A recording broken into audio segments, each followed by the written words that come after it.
Bienvenidos. ¿Cómo están?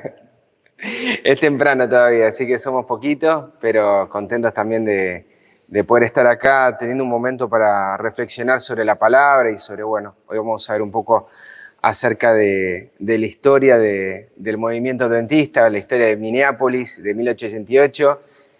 Ya lo tuvimos el año pasado y es como que todo vuelve al mismo lugar y el Señor nos quiere decir algo especial en esta mañana. Así que los invito a que el Señor nos hable y pedirle a Él que nos dé su unción en esta mañana. Aquellos que me puedan acompañar en reverencia.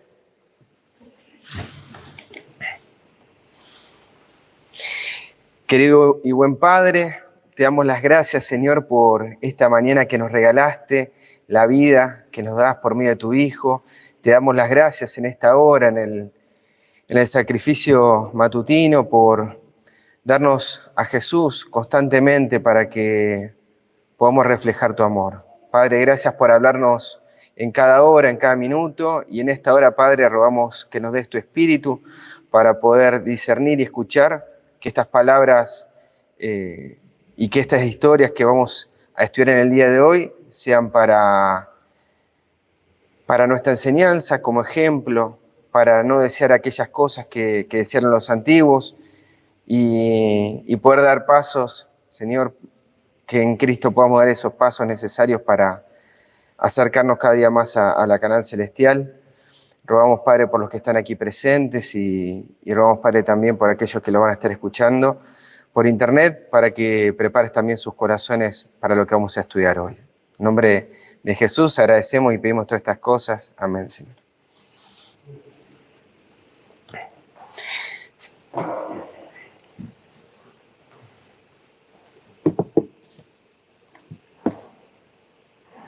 Bueno, el tema de hoy tiene que ver con, me cuesta hacer que miro a mucha gente porque estamos un poquito, así que se van a tener que aguantar mis miradas bastante. El tema de hoy tiene que ver con la historia pre-1888, la previa a lo que fue el Congreso de Minneapolis, y es la segunda vez que me toca hablar de este tema. Y le agradezco mucho al Señor porque siempre nos da nueva luz y nuevo conocimiento. A veces uno no termina de abarcar todo. Quiero agradecerle a Roberto por haberme recomendado este libro, que es El Calvario del Sinaí, de Paul Peno, del cual voy a estar tomando gran parte de la información, de lo cual voy a estar hablando en el día de hoy, porque me parece que es, como me decía mi hermano, una forma muy sintética, muy simple de poder abordar este tema sin perderse tal vez en las discusiones. Y lo que vamos a ver en el día de hoy, no quisiera repetir cosas que después vamos a volver a tratar, ¿sí? Como que es los pactos o ver acerca de la ley en Gálatas, sino ver la historia, qué es lo que ocurrió. ¿Cuáles fueron un poco los espíritus que movieron detrás de lo que se conoce como uno de los eventos más importantes dentro de la iglesia adventista, los más recordados, ¿sí? No recordamos el Congreso del 86, aunque fue importante, no recordamos otros congresos, ¿sí? O tal vez algunos detalles, pero todo como adventista recordamos esto. Pero ¿por qué yo debiera conocer esto? Bueno, como adventista creo que es muy importante, pero ¿por qué debiera escuchar este tema si no soy adventista y no me interesa 1888? Creo que el Señor nos da ejemplos en la historia para que podamos servirnos de ejemplo, ¿sí? La historia tiene esa función, hay varias funciones, algunos lo ven como simplemente conocer el pasado por conocerlo, por saber un poco cómo era el hombre en la antigüedad, y hay quienes han visto la historia, y me tomo ese lugar, como una enseñanza, ¿sí? Como algo pedagógico para sanar heridas, para no repetir el pasado, para conocer, ¿sí? Para conocernos y poder saber un poco de cuáles son esos límites y qué es lo que estamos necesitando para obviamente pasar esas situaciones que nos presentan los antiguos. Y para eso me gustaría tener dos lecturas antes de lo que vamos a escuchar el día de hoy. Una que está en 1 Corintios 16 y 11 al 12 del mismo. que es un poco repetir lo que estuve mencionando. El apóstol Pablo comenta un poco acerca de esta experiencia del pueblo hebreo a través de la salida de Egipto y durante su experiencia en el desierto. Y al contar esto, en el verso 6 nos dice, pero estas cosas fueron ejemplo ¿para quién? ¿Para ellos? ¿Para quién fue la historia? ¿Para quién esta enseñanza? Para nosotros. ¿A fin de qué? A fin de que no codiciemos cosas malas como ellos codiciaron, ¿sí? Ayer hablaba un poquito acerca de las historias de los antiguos en Juan 6 y decía que yo me sentía emparentado porque es la propia naturaleza de uno y Pablo reafirma esta teoría, esta hipótesis que uno podría haber tenido, porque él dice, esto es para ejemplo para nosotros. ¿Para qué? Para que no codiciemos, ¿sí? Vemos tal vez una historia evolutiva de que antes eran más prehistóricos y ahora son más modernos o a la inversa. Y la cuestión es que si tuviéramos las mismas posibilidades, lamentablemente en el mismo espíritu haríamos las mismas cosas. En el verso 10 dice, ni murmuréis como algunos de ellos murmuraron y fueron destruidos por el destructor. Perdón, verso 11. Aunque también está bueno el 10. Dice, y todas estas cosas les acontecieron como ejemplo y están escritas para amonestarnos a nosotros, sobre quienes los fines de los siglos ha venido, ¿sí? Para aquellos que estamos en esta última generación, para no codiciar cosas malas, para reconocer que no somos falibles. ¿Cómo le va? Bienvenida, Ana. Y me gustaría leer algo más, que se encuentra en el Salmo capítulo 78. Me encanta la alegría. Bienvenida. Salmo 78, verso 1 en adelante, ¿sí? Salmo 78, verso 1 en adelante, dice, escucha, pueblo mío, mi ley. Inclina vuestro oído a las palabras de mi boca. Abriré mi boca en parábolas, hablaré cosas escondidas desde la antigüedad, las cuales hemos oído y entendido, que nuestros padres nos las contaron. No las encubriremos a sus hijos, contando a la generación venidera las alabanzas de Jehová y su fortaleza y las maravillas que hizo. ¿Sí? Hay un llamado, hay una clave acá que nos hace el Señor en el verso 1 que es a escuchar su ley, a oír su palabra. ¿Sí? Constantemente ese es el deseo de Dios, que escuchemos su voz, que escuchemos su ley. Y después nos habla de que va a abrir su boca en parábolas. Al querer contarnos la historia, al querer explicarnos cosas escondidas de la antigüedad, nos las cuenta como parábolas, ¿sí? Y las parábolas sirven para eso, para reflexionar como ejemplos para nosotros, ¿sí? Jesús contaba parábolas de cosas de la vida real para que después nosotros podamos sacar enseñanzas de eso, ¿sí? Son cosas que ocurrieron realmente. No estoy diciendo que el cruce del Mar Rojo es una parábola, sino estoy diciendo de que eso nos está enseñando otras cosas. Y el Señor nos vuelve a hablar con la historia para enseñar. Me encanta hablar de la historia, perdón, ¿eh? Si se dieron cuenta... Es algo que me gusta mucho y la voy a defender desde este lugar. Bienvenida, bienvenidos. ¿Cómo estás, Irma? ¿Cómo estás, Claudia? Bienvenida, Ana. Y dice en el verso 3 que son historias que nos contaron nuestros padres, las cuales nosotros las oímos y las entendimos. Esto no es un mensaje para aquellos que no están en el pacto, sino para aquellos que conocen, que lo escucharon y entendieron de lo que les estaban contando. Y diríamos, qué bueno. Pero después dice verso 4, no las encubriremos a sus hijos. Algo estaban haciendo, las estaban tapando estas historias. No querían que otros las conozcan, que las escuchen. Pero él dice, no las encubriremos a sus hijos, contando a la generación venidera las alabanzas de Jehová y su fortaleza, ¿sí? Su poder y las maravillas que hizo, ¿sí? Sus milagros. Versos 5 al 8. Y acá está un poco el punto, ¿no? Dice, él estableció testimonio en Jacob y puso ley en Israel, la cual mandó a nuestros padres que le enseñasen a sus hijos, ¿Para qué? ¿Por qué la historia? ¿Para qué estaba la función de que él contara cada una de estas palabras? Para que lo sepa la generación venidera, y los hijos que nacerán, y los que se levantarán, y los cuenten a sus hijos, ¿sí? Los hijos, a los nietos a los bisnietos, todos tenían que conocer esta palabra. Verso 7 del Salmo 78. A fin de que pongan en Dios su confianza. Punto 1. ¿Para qué debía revelarse? Para que confíen en Dios. Punto 2. Y no se olviden de las obras de Dios. Se están olvidando de su poder, de lo que Él podía hacer por ellos. Sino que, 3, guarden sus mandamientos. Lo debían, ¿sí? Depositar en el corazón. Las debían resguardar, ¿sí? De que no tengan daño ni nada por el estilo, que es la palabra que se utiliza. Y no sean como sus padres, punto 4, ¿sí? No repetir experiencias pasadas, para eso estaba la historia. Generación, fuerte, ¿no? Contumaz, que la palabra ahí también se puede traducir como desleal, falsa, indómita, porfiada, rebelde, rencillosa, todo eso, contumaz. Esa era esa generación pasada, contumaz y rebelde, generación que no apercibió su corazón, o que, dice también la versión 60, que no dispuso su corazón, ¿verdad? Que no puso su corazón para estas cosas.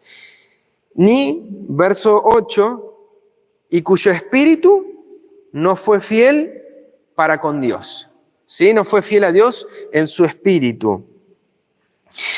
Les recomiendo leer todo el Salmo 78 porque esto lo va a ir repitiendo en un montón de enseñanzas, en un montón de ejemplos en el pueblo de Israel, de los cuales hoy no vamos a mencionar, pero simplemente como un ejemplo, ¿sí? Para lo que vamos a ver hoy. El tema de 1888 está centrado en el tema de los pactos, ¿sí? Y está centrado en el tema de cómo el pueblo adventista entendía, vamos a decir, la discusión básica, la ley en Gálatas, ¿sí? Pero por debajo de eso, ¿sí? La cuestión ahí era cómo entendía los pactos, el nuevo pacto, el antiguo pacto, cómo veían el pacto de Dios. Hay dos miradas, y me gustó mucho cómo lo explica este pastor, por eso lo recomendaba. Perdón, Daniel, que no he llegado a abordar, no sé si has abordado el tema de Minneapolis, no. Para no haber perdido alguna otra información, este pastor del cual menciono, Paul Peno, menciona que hay dos miradas para 1888, previo a eso, ¿no? Entre 1844 y el 88, hay dos miradas dentro de la iglesia adventista o del movimiento adventista. Uno tiene que ver con un pensamiento dispensacionalista, ¿sí? Los pactos son momentos en la historia. Está el pacto que es antes de la cruz y está el pacto que es después de la cruz, ¿sí? Y uno va a reemplazar al otro. Corríjame si estoy diciendo algo, porque no es un tema que tengo al 100%, pero toda esta información me va sumando muchísimo en el estudio. El pueblo adventista consideraba, la gran mayoría, que, o por lo menos así lo relatan, que el antiguo pacto que se entendía tenía que ver con todas las leyes que encontraban cumplimiento en Cristo, ¿sí? Eran las leyes que tipificaban a Cristo en lo que es la ley ceremonial, la ley mosaica, y el nuevo pacto tenía que ver con el antitipo, ¿sí? Con Cristo, con su sacrificio y con todo lo que eso llegaba a su cumplimiento. Nuestra Biblia se divide así también de esa manera, por más que no lo veamos así, lo decimos de memoria, ¿no? Vamos a leer el Antiguo Testamento, que es antes de los Evangelios, y después agarramos el Nuevo Testamento cuando leemos el Evangelio, y es esta mirada dispensacionalista adventista, ¿sí? En el mejor de los términos lo dice Paul Peno, y lo repito así también. La ley, en esta mirada nos señala a Cristo, y cuando nos señala a Jesús, la ley es abolida, ¿sí? Cuando llega el cumplimiento ya no tiene sentido seguir teniendo esa ley. ¿Para qué el cordero? ¿Para qué todo lo que tiene que ver con los símbolos y tipos cuando llegamos a Cristo? ahí dijo una palabra que no está en el texto, ya después lo van a ver, que la ley señala a Cristo. Para ellos no lo llevaba a Cristo, la ley señalaba, porque si lo llevaba íbamos a tener otra controversia ahí. Los 10 mandamientos, entendían ellos, no señalaba a Cristo, por eso no era una ley abolida, a diferencia de lo que cree, por ejemplo, el mundo cristiano en general, que está todo abolido, ¿sí? Porque todo lleva a Cristo y en ese sentido toda la ley está abolida. Pero en la mentalidad de los pioneros hay una parte que sí, que era la ley ceremonial, y hay una parte que no, que tiene que ver con, por ejemplo, la ley moral, los 10 mandamientos, donde es eterna, es preexistente a todas estas declaraciones en los tiempos de Moisés. Separan la ley moral de la ceremonial, y esto es algo que me impactó, ¿sí? Ambos pactos, para esta mirada, son dos formas distintas de salvarse. Y yo creo que así lo he visto durante toda mi experiencia en la iglesia y no lo entendía, o sea, o no lo veía. ¿Cómo puede ser que antes era a través de un cordero y después a través de Cristo, ¿sí? Y la expresión que se utilizaba era que lo que ellos hacían figurativamente te perdonaba los pecados, pero no que realmente te perdonaba los pecados. Tenía que esperar hasta que venga Cristo para recién ahí vos tener el perdón de los pecados. Otra cosa que también sí, en esta idea, ¿no? Morían sin ser perdonados hasta Cristo. Y en ambos pactos, en esta mirada, ambos pactos son dados por Dios. Es como que un día hizo un pacto para los judíos y otro día hizo un pacto para los que estamos en esta nueva dispensación, ¿sí? Dos formas de salvarse que hizo el mismo Dios. Un día quiso hacer algo para gente sin darles el perdón o deseándoles el perdón para más futuro. Lamentablemente viviste antes de esta época. Y si naciste en los tiempos de Cristo en adelante, bueno, ahora tenés otra forma de salvarte a través de Cristo. El pacto de Dios, sus promesas, y con esto termino esta parte, eran condicionales a la obediencia del hombre, ¿sí? Para obtener las promesas de Dios, vos tenés que cumplir los mandamientos. Si no obedecés los mandamientos, no tenés la promesa. Ahora, había una nueva luz, que no es nueva, pero que estaba nuevamente resurgiendo. Sobre todo vamos a ver ahora desde la década del 50 en adelante, con matices importantes, pero bueno, a partir del 50, en donde el antiguo y nuevo pacto son experiencias del corazón, ¿sí? Esta idea a partir del 84 en adelante, 1884 en adelante, o por lo menos presentado así de forma visible a través de las revistas. El nuevo pacto ya no es una experiencia, ya no es un periodo de tiempo que surge después de la cruz de Cristo, sino, vamos a ver en los relatos de Waggoner y Jones, es un pacto eterno que existió siempre, ¿sí?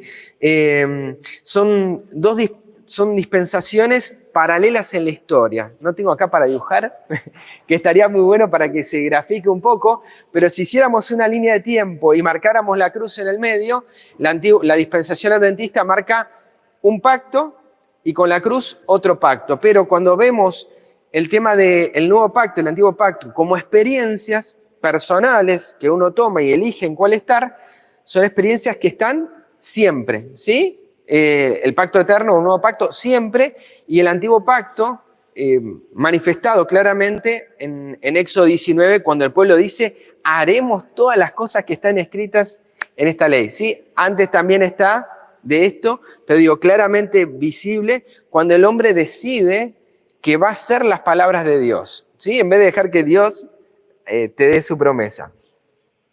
El pacto eterno es el evangelio eterno, es el mensaje de los 3 ángeles. Los 10 mandamientos son la base de ese pacto y, como decía recién, en el antiguo pacto el hombre propone a Dios que va a obedecer y en el nuevo pacto es Dios quien propone, ¿sí? Es Dios el que nos da esa promesa de que lo va a hacer en nuestra vida lo que nos está pidiendo, o lo que nos está prometiendo, mejor dicho. Uno es del hombre, otro es de Dios, ¿sí? El pacto de la dispensación o la mirada antigua, los dos son de Dios. Como que Dios un día hace una cosa y otro día hace otra. En este caso, uno es del hombre y otro es de Dios.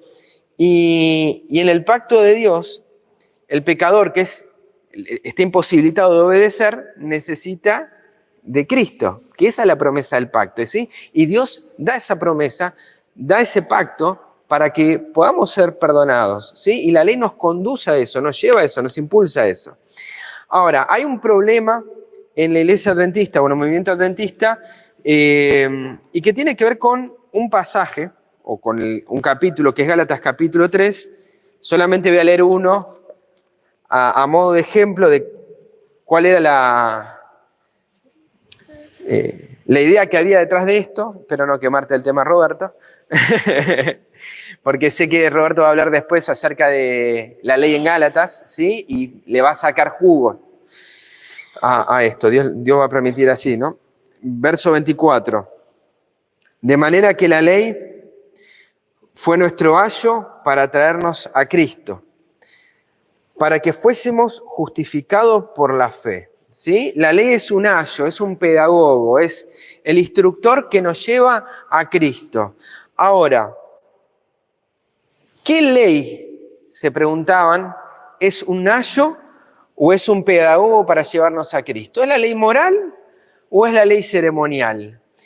¿Es la ley que ellos entendían como eterna o es simplemente la ley de los tipos y sombras? ¿Cuál era esa ley? En la década del 50 y 60, particularmente hay escritos del 51 y hay escritos del 54, el pastor Andrews, J.N. Andrews, y el pastor John Harvey Waggoner, decir Kellogg, padre de Elliot Waggoner, presentan que la ley, que es un ayo para llevarnos a Cristo, es la ley moral. ¿Sí? Hago una salvedad que también la hace el autor de esta historia, que tiene que ver con que, a diferencia de lo que vamos a ver con esto de que son experiencias, ellos seguían viendo que hay una ley o sea, antes de Cristo hay un pacto y después de Cristo hay otro pacto, no son experiencias. Pero aún así empiezan a ver que en Gálatas estaba describiendo la ley moral, no simplemente la ceremonial, ¿sí? Y a esta idea se le oponían Urias Smith, Jaime White, por lo menos lo que describen, no tengo certeza porque no he leído todas las fuentes, pero por lo menos en la manifestación de lo que hicieron después con los escritos de Waggoner y de Andrews, hay una clara negativa a lo que estaban llevando, o por lo menos de la forma en que hacían prominentes estas ideas, y estaba también Pierce y Cartwright, ¿sí? Que ellos decían, es la ley ceremonial, es la ley de tipos y sombras, ¿sí? Elena de White tiene una visión donde amonesta a Waggoner a no hacer prominente, ¿sí? A que no exprese esto como la única idea y que de esto haga tema de discusión, porque no era algo que estén todos de acuerdo, ¿sí? Según esta idea, y es lo que yo quiero basarme en todo este tema, hay una idea del temor.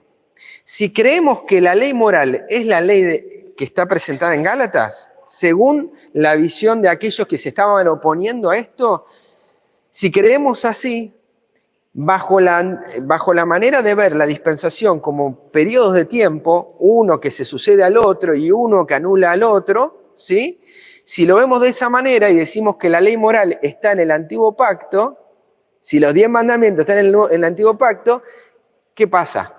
Estaríamos dándole afirmación al pensamiento cristiano en general de que la ley está abolida, de que los 10 mandamientos están abolidos.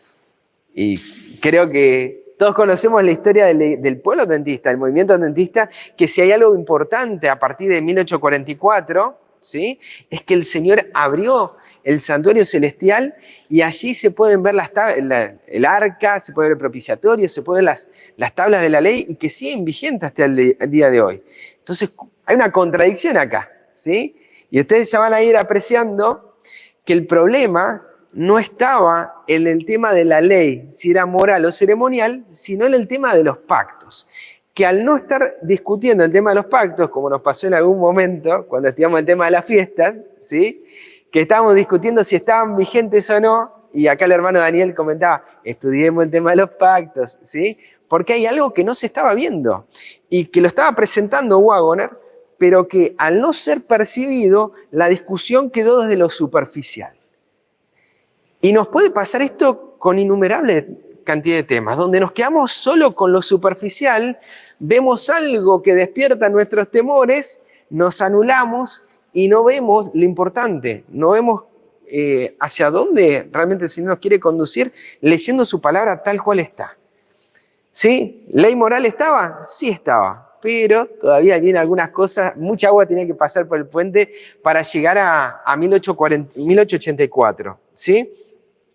En ese tiempo, Waggoner, hijo, presenta una serie de artículos en la revista Señales de los Tiempos, Signs of Times, publica artículos sobre este tema, donde sí, él dice, la ley moral es un ayo, es el pedagogo que me lleva a Cristo, pero no descartando la ley. La ley tiene una función ahora. La ley me presenta mi condición, me muestra que soy pecador. Y al presentarme mi condición, me lleva a Cristo, que es mi única alternativa, mi única esperanza de encontrar salvación. Ese punto, ¿sí?, que es tan importante, no estaba siendo percibido porque tenían todavía el concepto de que si decimos que eso es el antiguo nuevo pacto, ¿sí?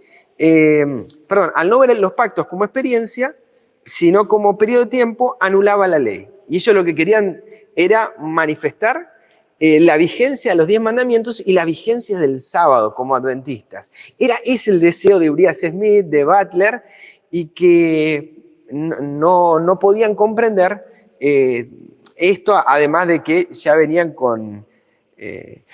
¿se va entendiendo hasta acá? Porque estoy hablando y quisiera que, si están enganchados, me gustaría tener más elementos para graficar y poner citas, ¿sí? Así que espero dejarlos con esas inquietudes que ustedes después puedan estudiarlo y ver las fuentes y entenderlo de lo que uno está hablando. Pero a modo de explicación, ¿sí?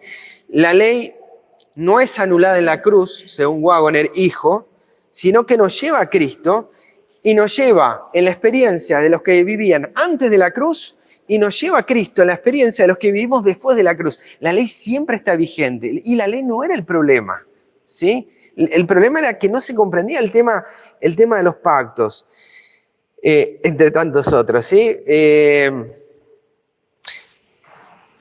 A una reforma siempre le sigue una contrarreforma.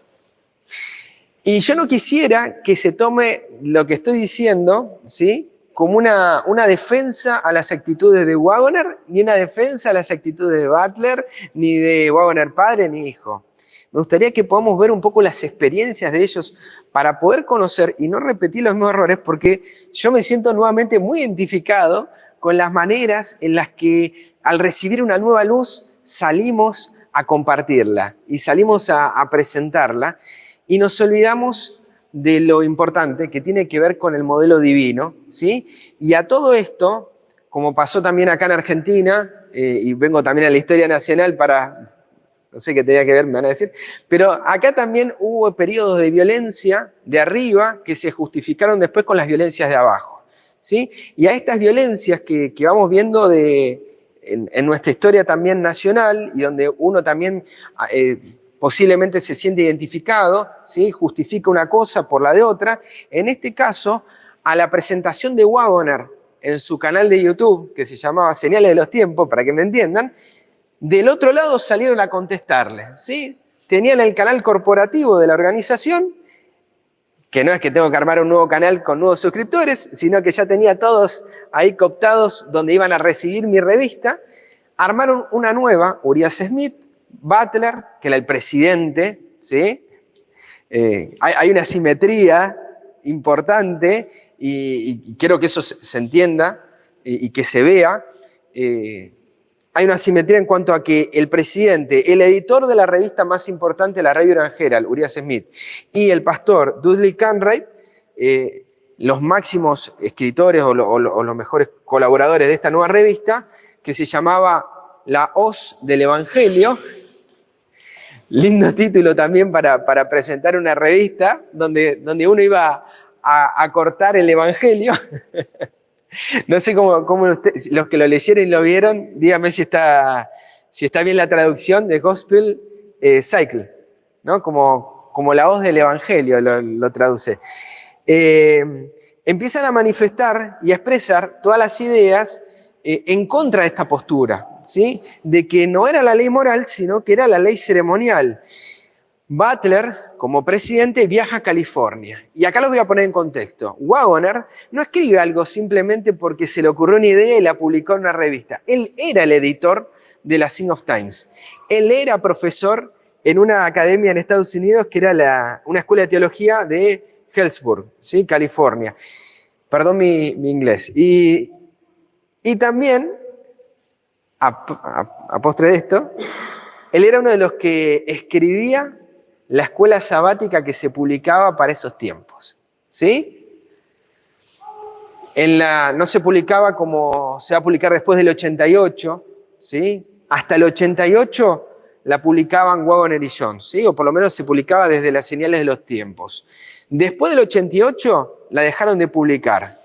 Y todas las escuelas sabáticas que hoy disponemos digitalizadas, del 88 en adelante, son las que empezaron a imprimir en respuesta a este mensaje, ¿sí? Todas las escuelas sabáticas de los pioneros del 88 en adelante son en respuesta al mensaje de Wagoner y Jones, al mensaje que según la sierva de Dios era el mensaje de los tres ángeles, era la verdad presente, era el mensaje de la justificación por la fe.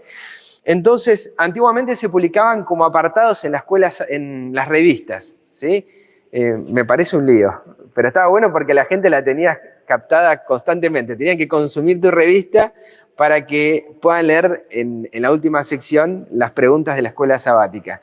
Y Butler se va a cerciorar en la clase, in situ, de lo que estaba enseñando. A mí me pasó, sí, dando clases me pasó también de estas situaciones y por eso es que me siento emparentado con Wagoner y lamento ciertas actitudes mías también del pasado, ¿sí? Por eso lo digo, no estoy hablando de alguien en particular, me veo a mí mismo, tal vez con menos años que ahora, haciendo cosas que uno después se arrepiente, que fueron barreras que me fueron cerrando caminos y veo a un Wagoner que por tomar ese tipo de actitudes, por no ir directamente como es el modelo divino, directamente hacia la fuente, empezaron a ocurrir cosas que terminaron en estos idas y vueltas, ¿sí? Elena de White advierte sobre la publicación de esta revista y la competencia que ven esta revista, que eran la forma en la que se presentaba la información, ¿sí? ¿Cómo voy a dejar que estos chicos de California publiquen estas cosas? Soy el presidente. Hay que poner las cosas en orden, ¿no? Y del otro lado se publicaba y así iba el ida y vuelta. Cartwright empieza a expresar en esta revista que el antiguo pacto era el plan de salvación para los judíos y de esta manera ya empezamos a ver la crónica de una muerte anunciada con el pastor Cartwright, con estas ideas donde iba desvinculando, ¿sí? Cada vez más lo que es la ley moral de la ley ceremonial, pero también juntando todo para un mismo lado. En abril del 86, Butler publica un folleto, una respuesta, una carta abierta al pastor Wagoner, que se llama La Ley en Gálatas. Él, después de tener todas esas malas impresiones de las clases de Wagoner, le escribe a Elena. Y si ustedes ven alguna cita respecto a esto, van a ver que primero le escribe amablemente: por favor, resolvé las cosas, presentanos cuál es tu postura sobre esto, si se concluye esto, sí, a vos te van a escuchar, a mí no. En vez de buscar respuestas en la palabra y pedirle al Señor que le dé una respuesta conforme a lo que está escrito, ¿sí? Era pedirle a Elena que le dé la respuesta. Y ojo, no estoy en contra de buscar en los testimonios lo que dice con respecto a esta luz y con lo que dice con respecto a muchas verdades que están en la palabra, pero la primera impresión de Butler no fue querer resolverlo con Wagoner a la luz de la Biblia, ¿sí? De ver qué es lo que dice. Vamos a ver qué está en la palabra revelado. y estudiar sinceramente con la Biblia abierta.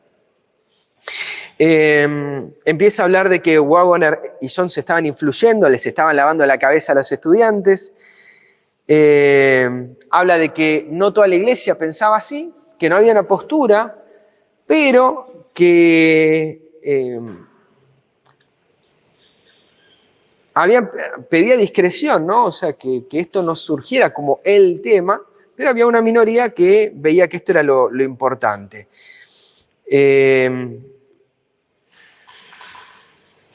En este escrito ve la ley en Gálatas como la ley ceremonial, ¿sí?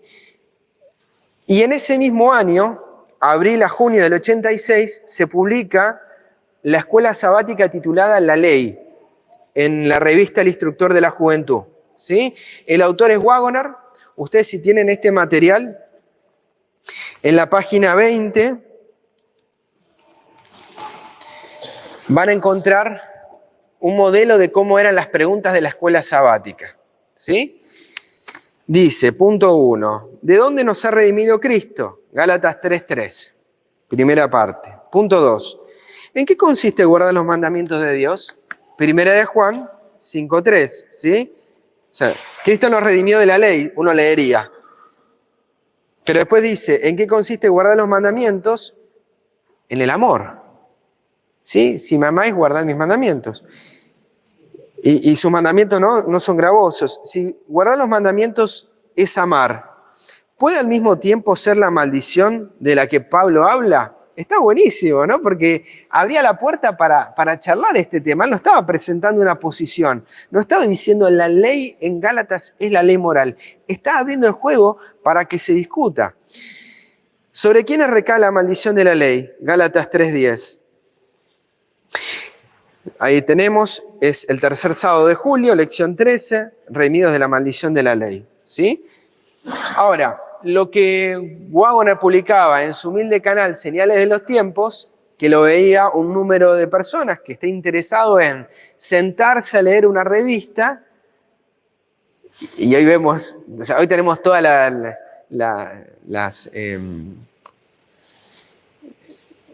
iba a decir los entretenimientos, las distracciones para no sentarnos a leer un libro, ¿sí? Que en ese momento no estaban, pero aún así, cuando no habían tantas distracciones, el número que llegaban las revistas a las cuales accedían no era todo el pueblo. Piensen que tenían Review and Herald, Sign of Times, The Young Instructor, salió esta nueva, había un montón de revistas, ¿sí? Voy a dedicarle a una, ¿sí? No le voy a dedicar a todas. Pero si hablamos de escuela sabática, ya estamos llegando a toda la iglesia, ¿sí? Y el material que se estaba publicando en la escuela sabática empezó a ser consumido con estas nuevas ideas por toda la iglesia, ¿sí? Imagínense Butler o Urias Smith dando una escuela sabática en esa fecha. yo pensaba eso, ¿no? ¿Qué habrá pasado con toda la oposición que tenía que utilizar ese material y dar respuesta a esto, ¿sí? Se sintieron incómodos. Por eso es que empiezan a publicar material y empiezan a publicar contenido en contra de esta postura. ¿Me van siguiendo hasta acá? Van viendo un poco cómo viene la línea, ¿sí? No solo esto. Termina el trimestre de junio y en julio a septiembre Waggoner presenta 9 artículos en la revista Señales de los Tiempos donde desmenuza Gálatas 3. Él, a lo largo del artículo, va tranquilizando a sus lectores de que defiende la ley de Dios, de que no es antinomianista, no es anti-ley, ¿sí? No es como el mundo cristiano en general. Y rechaza la ley ceremonial como ayo que nos lleva a Cristo, ¿sí? No tenía esa función la ley ceremonial.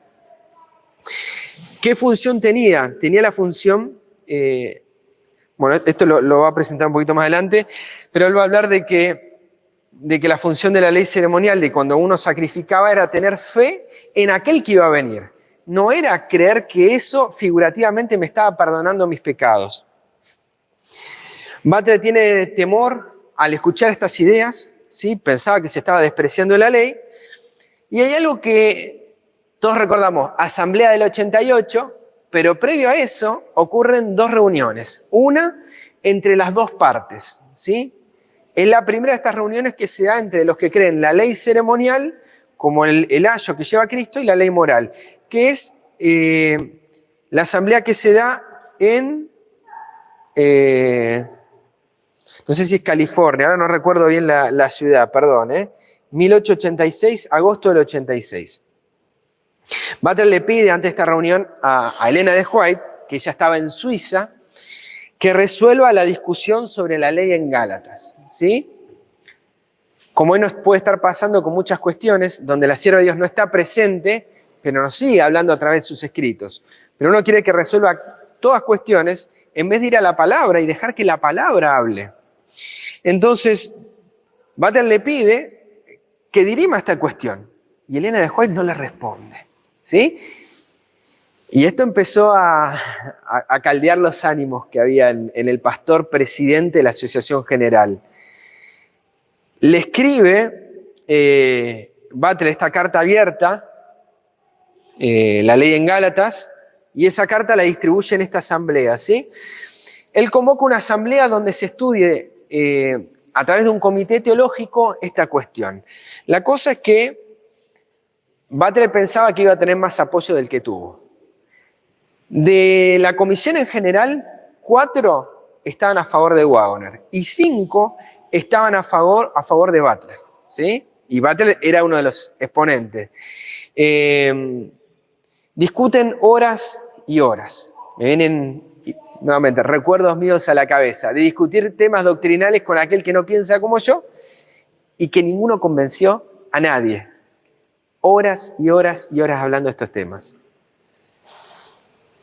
Entonces la pregunta que se hacen es, ¿este tema hay que llevarlo a discusión pública? ¿Hay que llevarlo esto a una asamblea general? 1886. Y ya empiezan a tener problemas, ¿no? Si acá, entre poquitos, no nos pusimos de acuerdo, ¿cómo pensamos que esto nos vamos a poner de acuerdo todos? ¿Sí? Si entre los que manejamos la Biblia no nos ponemos de acuerdo, ¿cómo nos vamos a poner de acuerdo toda la iglesia entera? Esto va a ser un problema, piensa Butler, y va a llevar a la iglesia a que rechace los mandamientos de Dios, ¿sí? Entonces, ¿cuál es la posición de Butler? Él quería censurar públicamente a Waggoner. Él quería callar esa voz. ¿Y qué es lo que logra? Bueno, un consenso, ¿sí? Me río porque me acuerdo de muchas historias relacionadas a cosas parecidas, donde no se publicara ni en la escuela sabática, ni en las revistas, puntos en donde no estén todos de acuerdo, y que si se publicara algo, tenía que pasar por el filtro de los hermanos dirigentes de experiencia. ¿Sí? Año 1886. A usted seguramente le sonará alguna otra experiencia, ¿sí? Porque esto está escrito en parábola. Nuevamente, vuelvo al Salmo 78. Esto está escrito en parábolas para que recordemos, ¿sí? Y no tomemos malas decisiones. No volvamos para atrás con estas decisiones. ¿Cuáles fueron las consecuencias de esta asamblea? Butler se enferma. Primera consecuencia grave. Butler dice que se enferma de tristeza y va a llevar al punto donde va a adjudicarle a Elena de White la tristeza porque no le respondía las cartas. Vos sos la culpable, ¿sí? Para eso va a faltar un tiempito, para que Elena le conteste algo previo a esto, ¿no? Pero algo que manifiesta este autor y que me gustó mucho esa frase, a ver si la encuentro, él dice, página 38, eso ponía enfermo al hermano Butler, estaba comenzando a dudar de los testimonios. Y me gustó la relación que hay entre el rechazo de la palabra, entre el no oír la palabra y la enfermedad, ¿sí? Las consecuencias que producen en nuestra vida el no escuchar a Dios.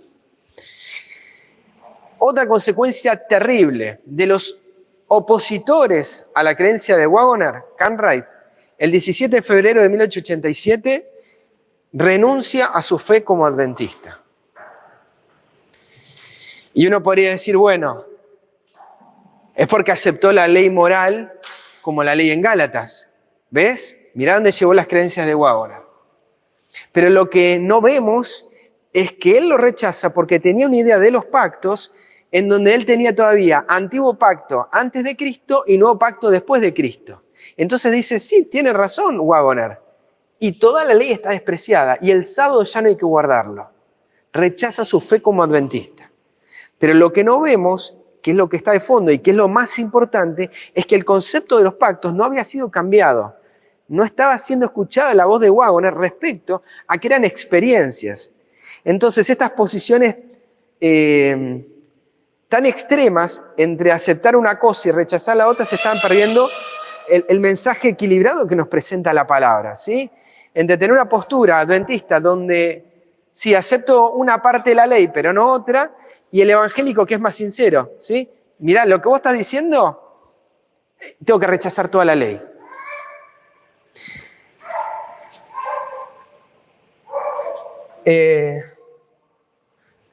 Elena de White le escribe, como consecuencia también a esto, una carta a Waggoner y a Jones, ¿sí? Y ahí llegó la tan esperada carta de Butler para poner las cosas en su lugar.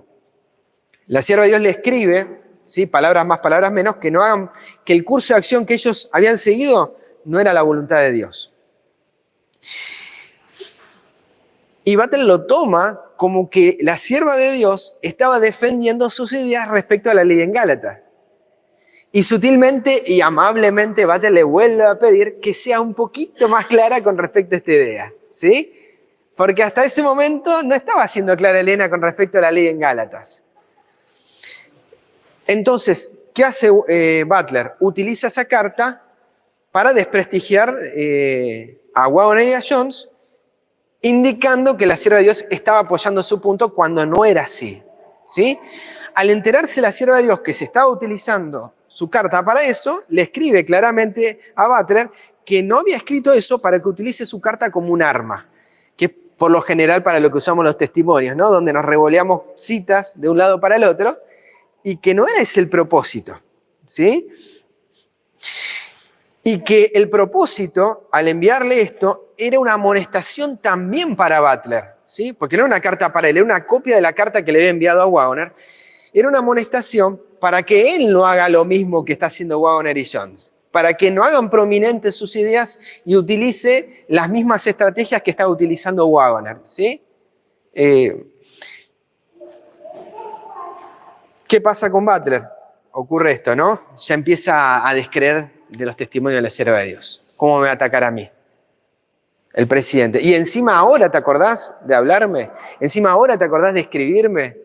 Yo te pedí un montón de veces que me escribieras.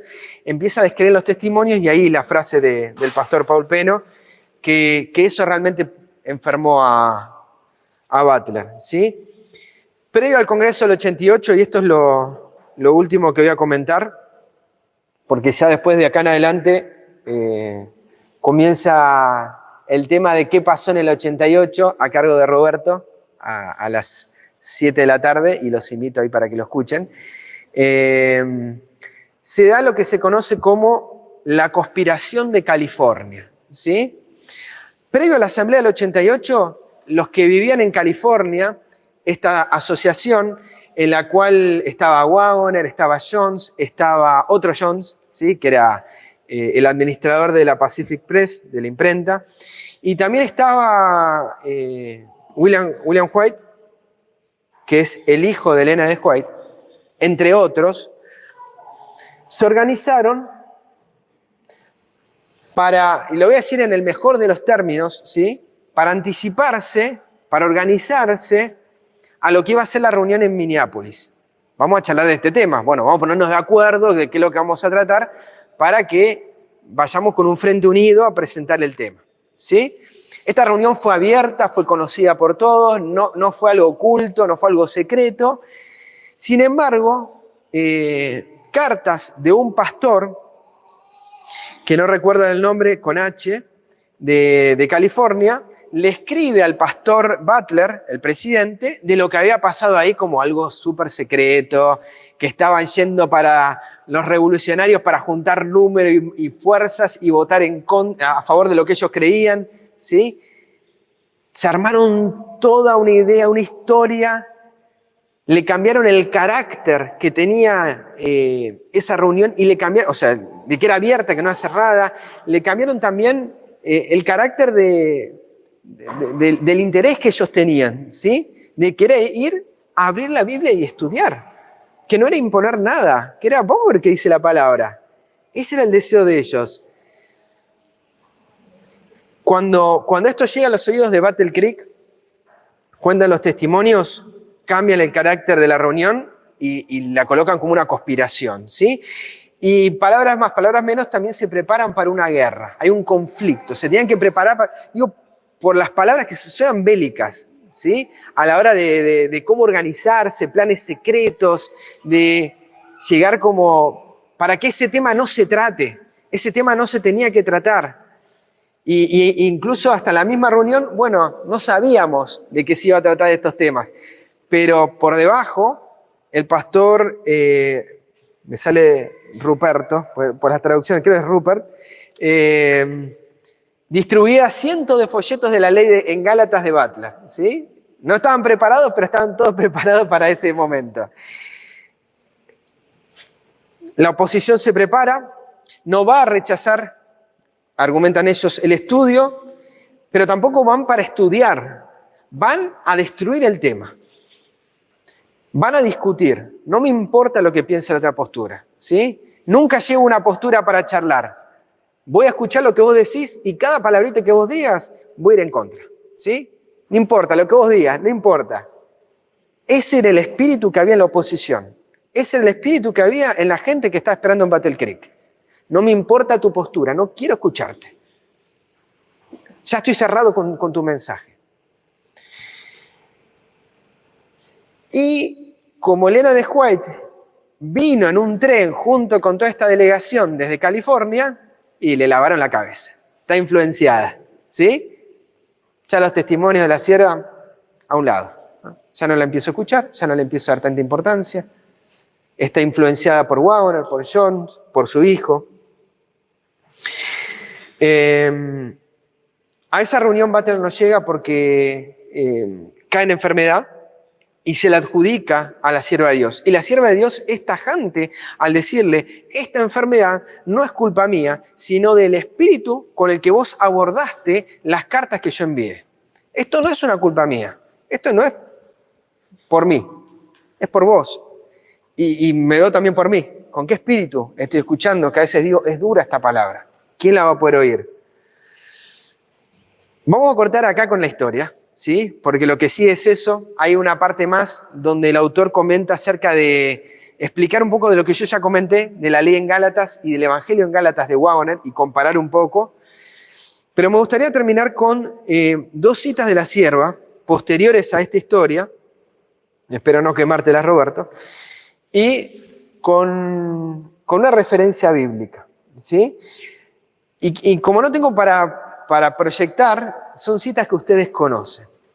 Dice una que está en Evento de los Últimos Días, página 178, que en las iglesias, y ella dice entre corchetes, adventistas del séptimo día, habrá una manifestación maravillosa del poder de Dios, ¿sí? Esto lo escribe en 1890, ya pasó 1888. Y lo habla en futuro, va a haber. Sin embargo, de lo que vamos a leer a continuación de esta cita, que muchos la recuerdan, habla mucho de cómo fueron los espíritus previos al 88.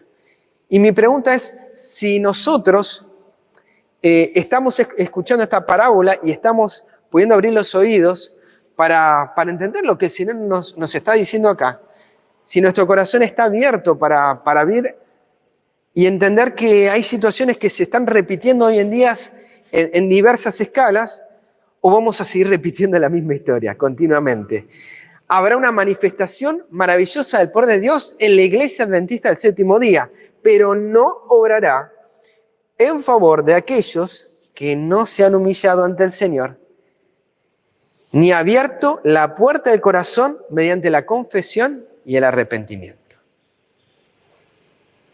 Que va a haber, pero no va a obrar en favor de algunos. ¿De quiénes? De quienes no se humillaron ante el Señor, ni abrieron la puerta del corazón, mediante la confesión y el arrepentimiento. En la manifestación de ese poder que ilumina la tierra con la gloria de Dios, que la gloria de Dios es lo que le pidió ver Moisés, mostrame tu gloria, Éxodo 33, 18.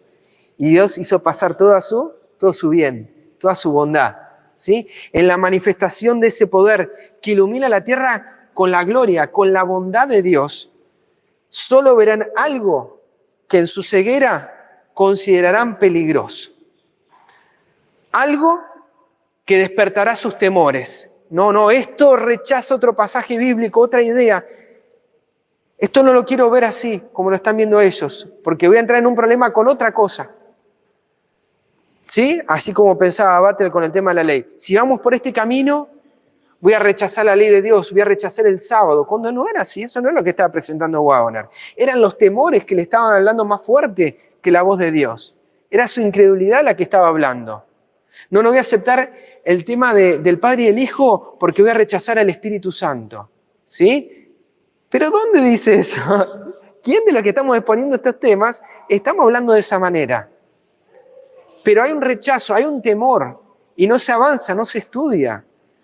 No hay un deseo de armonizar las citas, de escuchar al Señor, qué nos dice en su palabra y de que Él nos armonice y nos muestre cómo está revelado. Dice, solo verán algo que en su ceguera considerarán peligroso, algo que despertará sus temores y se afirmarán para resistirlo. No me importa lo que digan. Que vengan a hablar. Yo les voy a contradecir todo. Todo lo que vengan, todo les voy a contradecir. Es el espíritu con el cual estaban asistiendo ellos y lamentablemente dice que habrá nuevamente esto.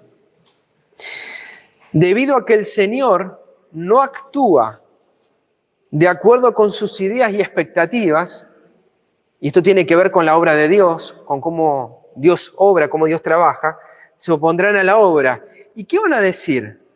Dice la sierva, porque dicen, ¿no debiéramos nosotros conocer el Espíritu de Dios cuando hemos estado en la obra por tantos años? ¿No debiéramos nosotros, que somos la gente de experiencia, conocer estas cosas? Esto es lo que nos está presentando y nos está hablando mucho a nosotros, ¿sí? De distintos lugares. ¿Cuál es? Tenemos una responsabilidad con el mensaje, tenemos una responsabilidad con la luz que nos está llegando. La otra cita dice, el mensaje del tercer ángel no será comprendido por aquellos que se nieguen a caminar en su gloria creciente. Y los tales llamarán falsa luz a la luz que iluminará la tierra con su gloria.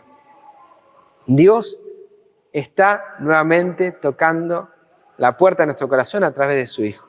Está a la puerta y está llamando en esta hora. ¿Cuál va a ser nuestra disposición? Y termino leyendo Hebreos capítulo 4. Hebreos capítulo 4.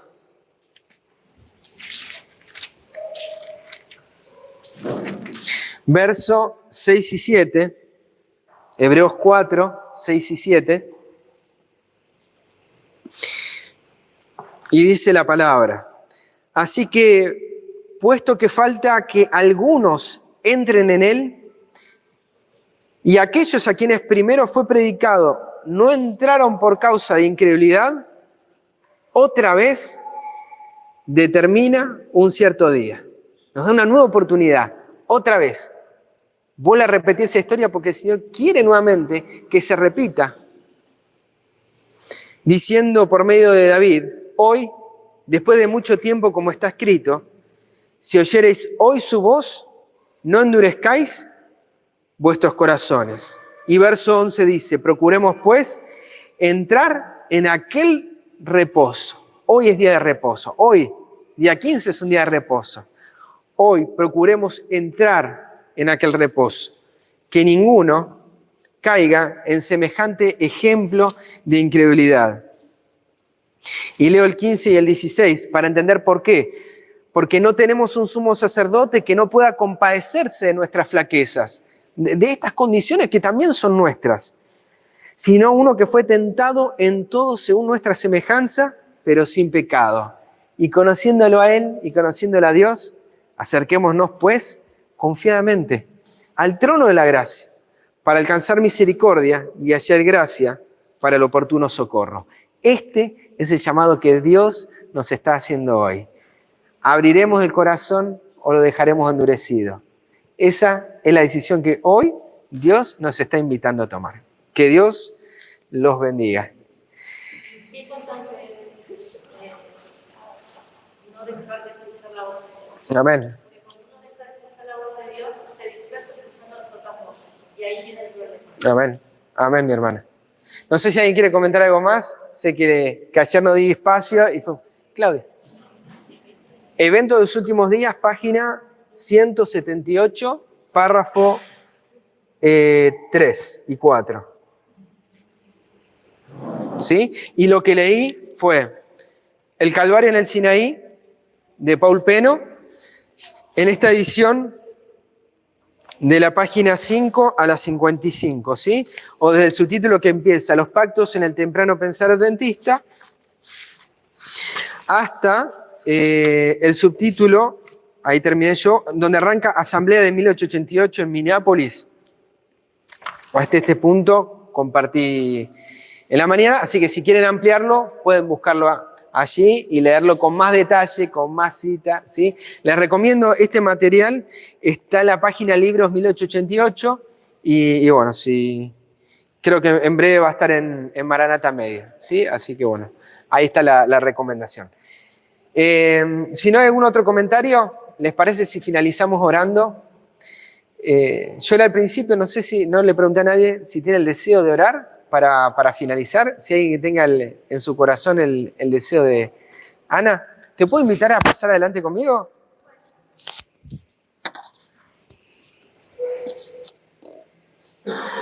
Los invito a ponernos de rodillas para orar, aquellos que puedan hacerlo.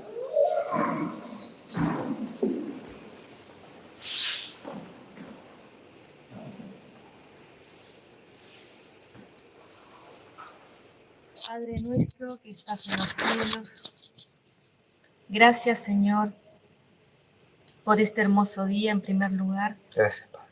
Gracias porque nos has traído a esta reunión para estar juntos como hermanos estudiando tu palabra. Gracias. Padre, puede que parezca para algunos o para todos un tema no tan importante el que se presentó hoy, pero es importante, Padre. Es importante porque tú nos muestras a través de este mensaje que nunca debemos de dejar de escuchar tu voz. Amén, Señor.